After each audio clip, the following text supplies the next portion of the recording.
하나님의 말씀은 열왕기하 5장 14절입니다. 열왕기하 5장 14절 한 목소리로 읽겠습니다. 나아만이 이에 내려가서 하나님의 사람의 말대로 요단강에 7번 몸을 잠그니 그의 살이 어린아이의 살같이 회복되어 깨끗하게 되었더라. 오늘은 저희들이 14절 한 절만 읽었지만 1절에서 오늘 나만 이야기 전체를 가지고 제가 배경 설명을 하고 그리고 설교를 진행하겠습니다.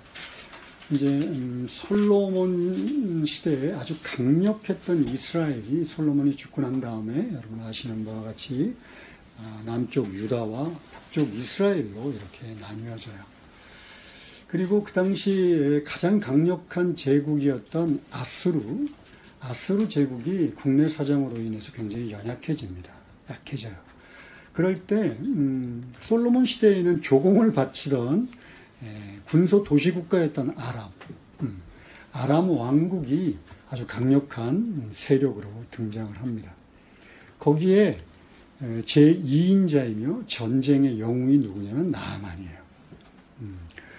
전쟁에 나갔다 하면 언제나 승리를 거뒀던 장군입니다.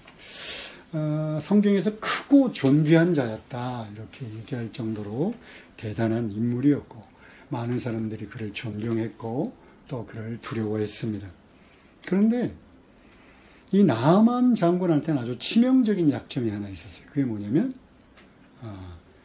나병입니다. 나병. 5장 1절에 보면 그는 크고 존귀한 자였다. 그런데 나병이 있었다. 이렇게 간단하게 기록되어 있지만 고대 사회, 중근동 사회를 이렇게 보면 그냥 간단한 문제는 아니었어요. 그건 불치의 병이었기 때문에 번쩍거리는 갑옷과 화려한 옷 그 밑에서 살이 썩어가는 병입니다. 언제 죽음이 찾아올지 모르는 병이에요.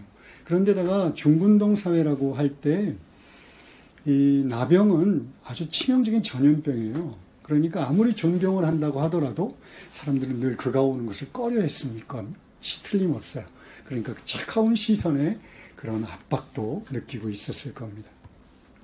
그럴 때 이제 자기가 북이스를 침공해서 잡아온 여종이 하나 있었는데 그 여종이 북이스라엘에 가면 어떤 선지자가 있는데 그 사람이 당신을 고쳐줄지도 모릅니다. 이런 얘기를 들었어요. 그러니까 이제 지푸라기를 잡는 심정으로 가야겠다라고 생각을 하고 먼저 자기 아람 왕한테 부탁을 해서 이제 북이스라엘 왕한테 편지를 쓰게 합니다. 그리고 어마어마한 돈을 가지고 물질을 가지고 치료비로 갖고 와요. 그래서 자기가 거느리던 병사와 전차와 이런 걸 이끌고 선지자 엘리사한테 당당하게 아주 위풍당당하게 찾아갑니다. 그런데 웬걸 이 엘리사가 대하는 태도가 영 마음에 들지 않아요. 자기가 아람 왕국의 2인자이고 용감한 용사고 돈도 이렇게 많고 아주 대단한 존재라고 과시를 하고 왔는데 문 밖에 나와보지도 않습니다. 그리고 그냥 덜렁 종한테 요단강에 가서 몸을 7번 씻어라 이렇게 명령을 내릴 뿐이에요. 불같이 화가 났습니다. 그래갖고 돌아가려고 하는데 이제 부하들이 더한 일도 하라고 그러면 할 거 아니었습니까? 이렇게 충고를 해요. 그랬더니 요단강에 내려가서 몸을 씻습니다. 그랬더니 어떻게 됐어요? 우리가 오늘 읽은 것처럼 어린아이 살같이 깨끗하게 회복이 됩니다. 그리고 이 나아만은 이제 나는 다른 신을 섬기지 않겠다. 오직 여호와 하나님만을 섬기겠다. 그렇게 고백을 합니다. 저는 오늘 이 나아만 이야기를 통해서 하나님 나라 그리고 하나님 나라 안에 있는 축복 그리고 그 하나님 나라의 축복을 누리는 방법 그렇게 복잡하지 않고 아주 간단한 이 이야기를 한번 여러분과 나눠보고 싶습니다. 먼저 우리 나아만의 상태를 한번 봅시다. 앞서 말씀드렸지만 겉모습만 본다면 그죠? 그는 누구나가 부러워할 만한 존재입니다. 용사지, 한 나라의 2인자지, 부귀영화를 누렸지, 또 한 가정의 아주 가장이고, 정말 나무랄 게 없는 사람이었어요. 그런데 그 번쩍이는 갑옷과 화려한 비단옷 밑에는 불치의 병을 앓고 있었어요. 언제 죽을지 모르는 죽음의 공포와 세상 사람들의 차가운 시선을 누리고 있었습니다. 여러분들, 우리는 어떻습니까? 저는 나아만과 그렇게 다르지 않다고 생각합니다. 정도의 차이는 있을 거예요. 틀림없이 정도의 차이는 각자도 있을 것이고 나아만과도 있을지 모르겠어요. 겉에서 보면 그렇게 문제가 없어 보이기도 합니다. 더군다나 사람이 항상 긍정적인 모습을 하고 있고 맨날 웃는 얼굴을 하고 있고 괜찮아 할 수 있어 그렇게 자신의 약점 이런 것들을 숨기고 살아갈 수 있을지는 모르지만 인생이라면 누구나가 치명적인 폭탄 하나쯤은 안고 살아갑니다. 그게 질병이 되었든 경제적인 어려움이 되었든 아니면 자꾸 애쓰고 무시하려고 애를 쓰지만 끊임없이 찾아오는 허무함, 불안, 두려움, 내 맘대로 안 되는 저주들, 이런 것들, 끊어진 관계들, 사람 대하는 것들이 너무나 두렵고 자신의 이런 속 사정을 사람들이 알면 자기를 어떻게 평가할까? 그 시선도 참 두렵습니다. 그래가지고 어떻게든 될 수 있으면 감추려고 해요. 변명을 대기도 하고 핑계를 대기도 하고 아니면 다른 어떤 것으로 덮으려고 합니다. 오늘 나아만 장군의 번쩍이는 갑옷이나 화려한 비단옷처럼 여러분 SNS 한번 보세요. 멋진 옷들, 멋진 몸매, 막 성형수술을 해갖고 기가 막히게 다 똑같이 입고 난 구별이 되지가 않아. 브랜드 옷들, 번쩍거리는 장신구들, 막 수억 원을 호가한다는 시계들, 이런 것들로 헛된 자랑을 하고 사람들과 소통을 하고 그렇게 자신의 어두움과 약점들을 숨기려고 합니다. 여러분, 그런데 아무리 애를 써도요, 숨길 수가 없어요. 왜냐하면 성경에서는 이것이 죄의 결과다라고 분명하게 얘기하기 때문에 그렇습니다. 하나님을 배반하고 하나님을 등지고 하나님을 떠나 있는 인간들이 필연적으로 겪는 저주와 고통과 질병과 무너진 인간관계와 허무함과 불안이다 라고 이야기합니다. 그리고 이것은 그냥 그것으로 끝나는 것이 아니라 결국 영원한 멸망에 이르게 하는 불치의 병이다 라고 이야기합니다.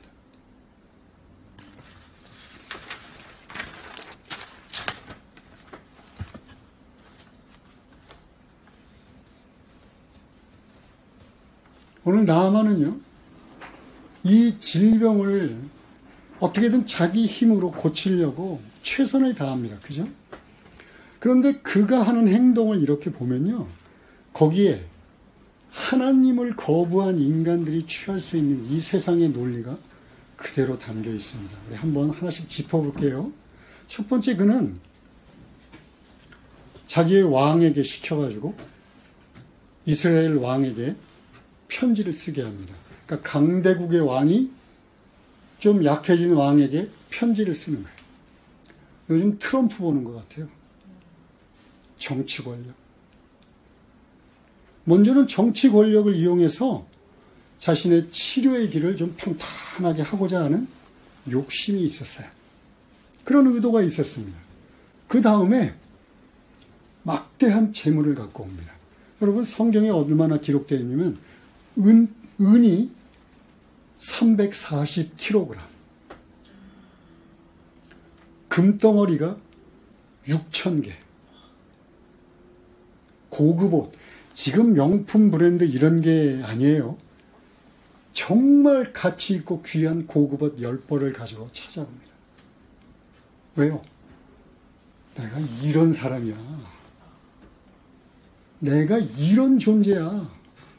그리고 우리가 잘하는 기름칠을 하려고 그러는 거예요. 와이로를 좀 줘서 사람을 나긋나긋나하게 만들어서 자기 치료하는데 좀 열심을 내게 해야겠다. 그리고 마지막으로요.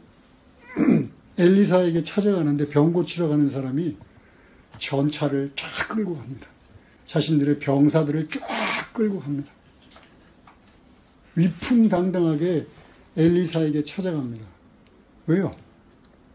말할 것도 없죠. 물리적인 힘으로 내가 어떤 사람인지 굴복시켜놓고 순종하려고 만드는 거예요. 여러분 어떠세요? 이 세상의 논리입니다.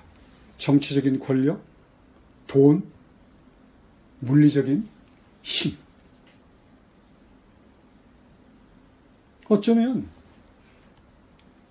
우리들이 이 세상을 살면서 얻고자 노력하고 지금도 마음을 뺏기고 있는 것들인지 모르겠어요.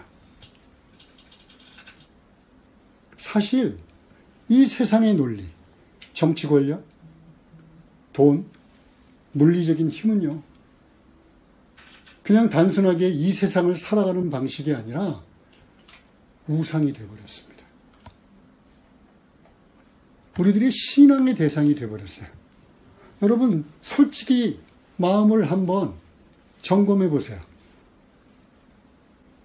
그런 것들이 있으면 내가 더 행복해질 거라고 여기지 않습니까? 문제가 잘 해결될 거라고 여기지 않나요? 내가 행복해질 것 같고 세상에서 좀 폼 좀 날 것 같고 사람들이 자기를 우러러 볼 것 같고 자신의 연약함을 덮어줄 수 있을 것 같이 여기지 않습니까? 그게 바로 우상입니다.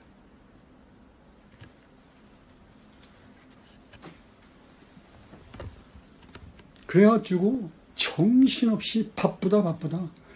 스트레스. 마음을 졸여가며 여기저기 돌아다니며 손에 한번 넣어보려고 애를 쓰는 거예요.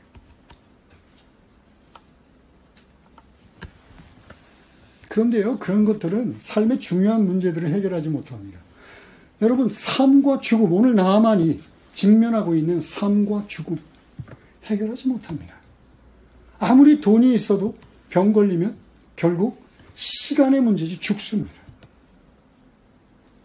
무너진 인간의 관계, 해결하지 못합니다.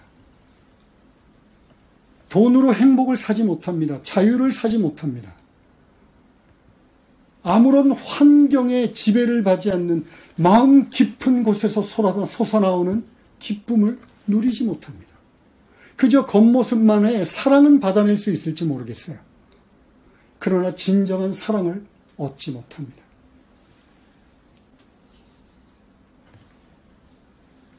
그런데도요, 여전히 나만의 시대나 지금의 시대나 이런 세상의 논리가 우상이 되어 지배하고 있는 것은 틀림없는 것 같아요. 그런데 이런 것들이 통하지 않는, 이런 세상의 논리가 통하지 않는 것이 있습니다. 오늘 아까 말씀드린 대로 하면 엘리사인 것 같지만 사실은 하나님의 나라예요. 하나님의 나라는요, 하나님이 다스린다라는 의미인데, 하나님의 통치를 의미하는 건데, 하나님이 다스리는, 하나님의 통치하시는 나라는요, 이런 세상의 권력, 전체적인 권력들, 또 돈, 물리적인 폭력은 말할 것도 없습니다. 이런 것들이 통하지 않아요. 하나님의 나라를 다스리는 원리는요, 사랑과 은혜이며 또한 공의로운 재판이고 정의입니다.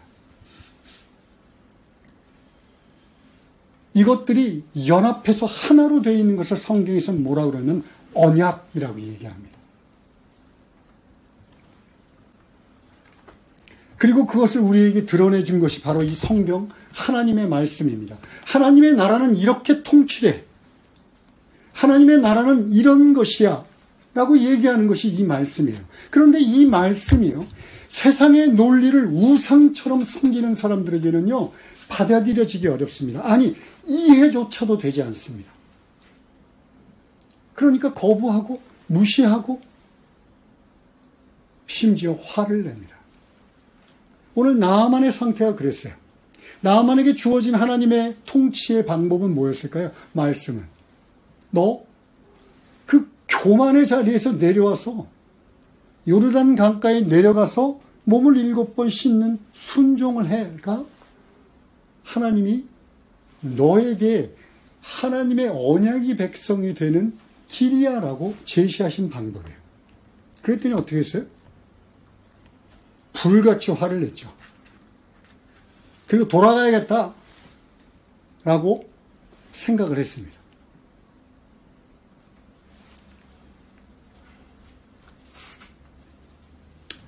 그에게도요, 나름대로 세상의 논리가 있어요. 요단강은 우리가 성경에서 자주 보니까 여러분들 대단한 강인 것 같지만 사실은 추수기 때 빼놓고는 요단강은 그냥 실개천이에요. 흙탕물이 흐르는 실개천. 그것보다는 나아만이 살던 다메섹에 있는 강들, 그 강들이 훨씬 맑고 깨끗하고 물이 많습니다. 자기가 위풍당당하게 돈 싸들고 권력들을 누리고 힘들로 가지고 왔는데 이게 거기에 걸맞는 대우를 안 하네. 와서 그 당시 병을 고치려면 종교적인 주수령이라 하려면 아래 위로 손을 흔들고 막 하늘에 제사를 지내고 아픈 데다 막 손을 막 대고 난리를 쳐야 되는데 나와보지도 않아요. 그리고 종시켜 가서 요단강 가서 그 말도 안 되는 보잘것없는 요단강 가서 몸을 7번 씻어. 세상적인 논리로는 이해할 수 없는 말이에요. 오늘날 세상을 사는 사람 여러분들 사람들도 동일한 반응을 보입니다. 하나님이 사람이 됐대. 왜?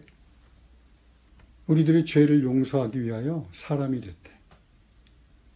그리고 죄를 용서하기 위하여 십자가에 달려 죽으셨대. 바까나. 더군다나 우리가 부활의 소망을 갖기 위해서 3일 만에 부활하셨대. 미친.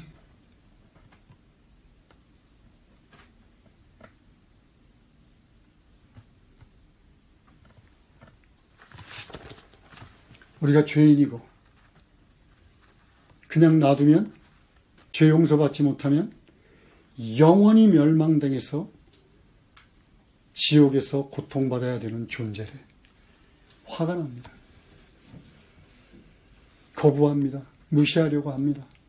심지어 그런 말을 전하는 전도자에게 욕을 퍼붓습니다. 세상적인 논리와 육적인 눈과 판단으로는 이해할 수 없어요. 그런데 그렇게 화를 내던 나아만이 요단강에 내려가서 7번 몸을 씻습니다. 왜 씻었을까요? 왜?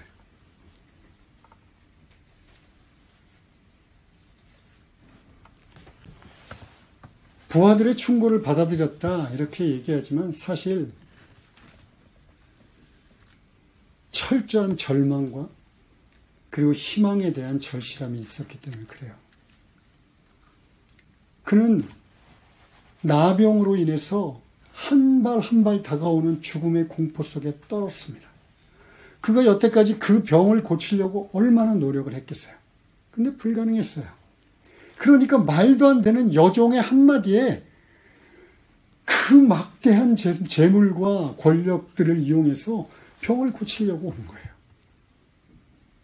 철저하게 절망하지 않으면 겸손하게 낮아질 수 없습니다.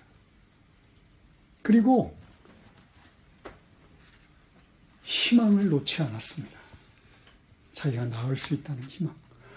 이 정말 지긋지긋한 질병에서 벗어나고 싶다는 희망. 그 절실함이 그를 돌아서게 했고 그 흙탕물 구성인 요르단강에 내려가서 몸을 씻게 한 거예요.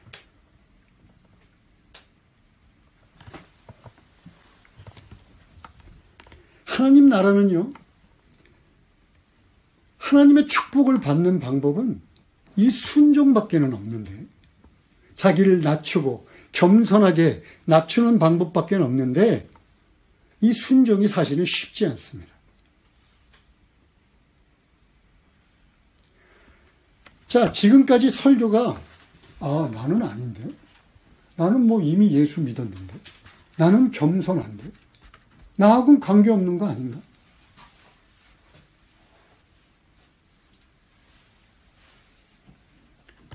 자신이 얼마나 불가능한 죄인인지를 철저하게 깨닫지 않고 있기 때문에 그래요.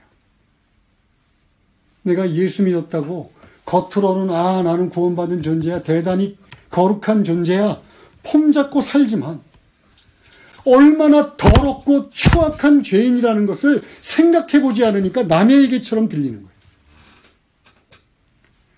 예수 그리스도가 십자가에 달려 죽기까지 나의 죄를 용서하시기 위해서 하나님이 철저하게 망가지지 않으면 안 됐다는 것을 절절하게 깨닫지 않으니까 남의 얘기처럼 들리는 거예요. 여러분, 그런 상태에서는요, 예수 믿어도 늘 다른 것을 찾습니다. 교만의 자리에서 내려오려고 하지 않습니다. 거짓된 것으로 자기를 감싸려고 합니다. 하나님의 통치 원리 말고 이 세상의 논리가 더 우선이라고 내가 삶으로 증명을 하며 살아갑니다. 여러분, 요즘 교회들이 왜 멸망당하고 왜 손가락질 당하고 왜 추악하게 변합니까? 하나님의 통치 원리는 겸손, 하나님의 말씀인데 교회가 권력을 잡으려고 그래요. 교회가 돈으로 뭔가 화려한 건물을 짓고 돈으로 뭔가를 하려고 그래요. 교회가 힘을 가지려고 그래요. 교회 내에서 난투를 벌입니다. 머리끄댕이를 붙잡고 싸웁니다.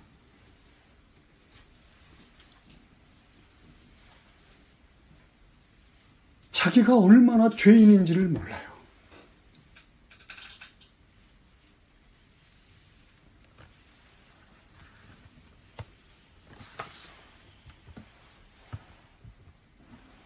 고린도전서 10장 12절에서 이렇게 우리들에게 경고합니다. 그런즉 선줄로 생각한 자는, 그 다음 뭐라고요? 넘어질까 조심하라. 여러분이 예수 믿었다고 생각하십니까? 언제든지 넘어질 수 있다는 것을 조심해야 합니다. 내가 철저하게 자신의 교만한 자리에서 내려와서 하나님 앞에 무릎을 꿇고 요단강에 내려가서 7번 몸을 씻는 겸손을 내 몸에 지니지 않으면 선줄로 착각했다 여기며 넘어질 수 있습니다. 여러분, 교만이라고 그러니까 나는 교만하지 않은데요. 나는 교만할 건덕지가 없어요. 이렇게 또 피해가려고 하는 사람이 있을 수 있기 때문에 성경에서 말하는 교만이 무엇인지 분명하게 얘기합니다. 여러분, 이 세상에서는 교만의 반대말은 겸손이에요. 그렇죠? 성경에서 교만의 반대말은 뭔지 아세요? 불순종. 순종입니다. 순종. 그러니까 교만한 자는 순종하지 않는 자예요. 그 안에는 지가 잘났다고, 세상에서 내가 제일 잘났어, 하나님보다도 내가 잘났어, 이 세상에 경험이 더 많고 하나님보다 더 똑똑하고 하나님의 말씀보다도 훨씬 더 지혜롭고, 그런 교만한 자가 있겠죠. 그러나 거짓된 겸손이라는 것을 성경에서는 경고합니다. 즉, 내가 순종하지 못하게 하는 것들, 고난일 수도 있고 질병일 수도 있고 바쁘다 바빠 먹고 사는 거, 저는 그것들이 아무런 문제가 되지 않는다는 걸 얘기하는 게 아니에요. 그런데 고난이 돼, 힘들다, 질병이다, 먹고 사는 게 힘들다, 그래서 하나님의 말씀을 순종하지 못하겠다.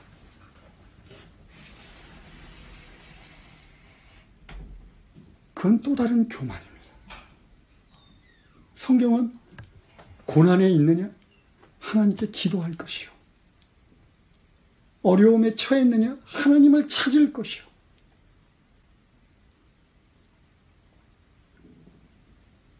난 이게 없어서 안 되고 저게 없어서 안 되고 난 이래서 안 되고 저래서 안 되고 나는 이렇게 바쁘고 저렇게 바쁘고, 그게 하나님이 분명히 말씀하고 계시는 걸 알면서도 순종하지 않게 한다 하면 그것은요, 오히려 나 잘났다고 떵떵거리는 교만보다 더 우리를 올가매는 교만일지 모릅니다.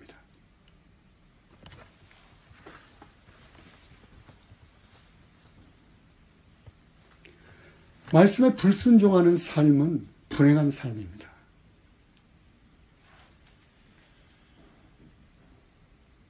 하나님이 그러면 말씀에 순종하게 하시는 이유는 왜일까요? 우리를 괴롭히고 자신이 하나님이라는 걸 티내려고? 아니요. 우리에게 복 주시기 위함입니다. 너희를 낮추시고 시험하여 복 주기 위함이다. 결국 복 주기 위함이다.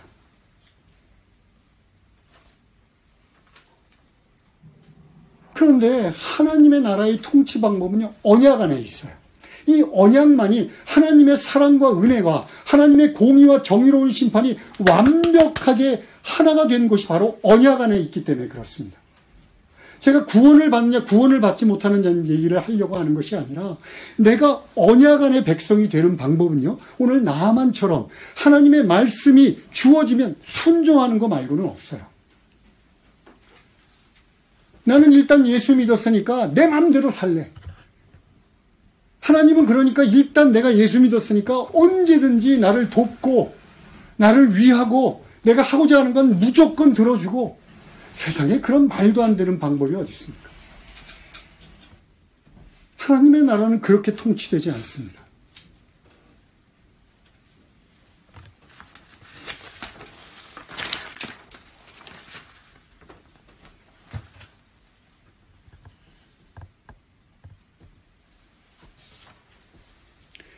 다시 한번 얘기하지만 예수 믿고 하나님의 언약이 백성이 되면 복을 받습니다.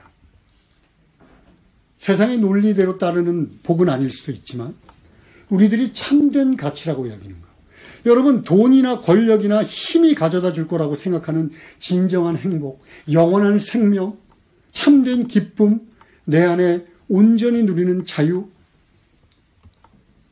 내 속이 시끄러워서 어쩔 줄 모르는 그런 불안 말고 평안, 어떻게든 남을 막 괴롭혀가지고 해도 내 속을 풀어야지만이 적성이 나는 이 못된 성격이 변하는 인격의 성장,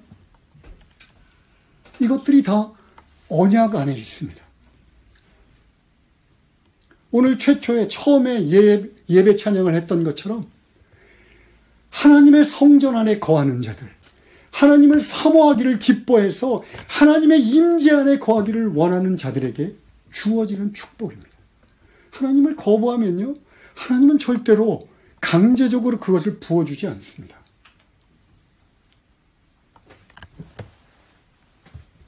그리고 이 언약 안에 들어가는 방법은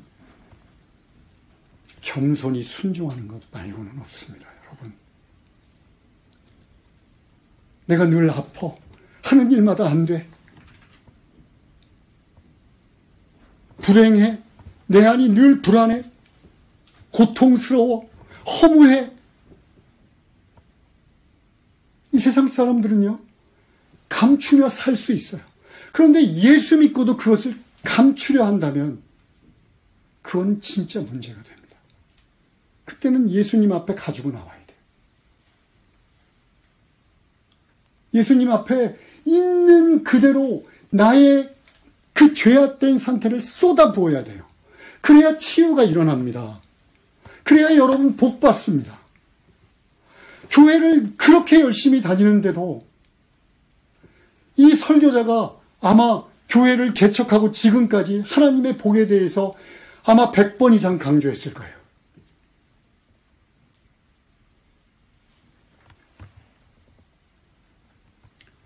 철저하게 회개하시고 거짓되고 교만하고 어리석은 자리에서 내려오십시오. 그리고 여러분도 요단강에 내려가 몸을 씻으십시오. 한 번, 두 번 말고 7번. 성경에서 얘기하는 7번은 완전수입니다. 하나님이 기뻐하실 때까지 몸을 씻으십시오. 우리 에셀교회 성도들에게 이 은혜가 부어지기를 원합니다. 기도하시겠습니다.